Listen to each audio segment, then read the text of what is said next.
Lukman Azhari menangis dengar Medina Zain dituntut 2,5 tahun bui. Ini ujian terberat buat keluarga.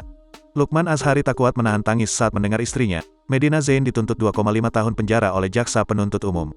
Sebagai suami sekaligus kuasa hukum Medina Zain, Lukman Azhari hadir membela sang istri di Pengadilan Negeri Jakarta Selatan, Senin, tanggal 19 September tahun 2022.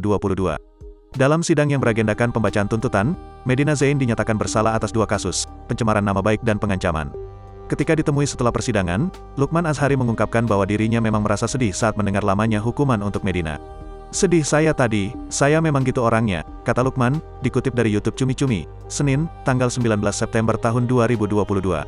"Sedihlah, karena berat juga melihat Medina, sebagai kuasa hukum yang jadi terdakwa istri sendiri, ini berat," sambungnya. Lukman Azhari mengaku bahwa ini merupakan ujian terberat bagi keluarga kecilnya. Meski begitu, adik Ayu Azhari ini berharap agar Sang Pencipta memberikan kekuatan untuknya agar bisa melewati cobaan yang sedang menimpanya. "Ini ujian terberat buat keluarga saya, tapi insya Allah semuanya ada hikmah," ucap Lukman Azhari. "Mudah-mudahan Allah memberikan kekuatan. Saya berharap yang terbaik buat Medina," tambahnya.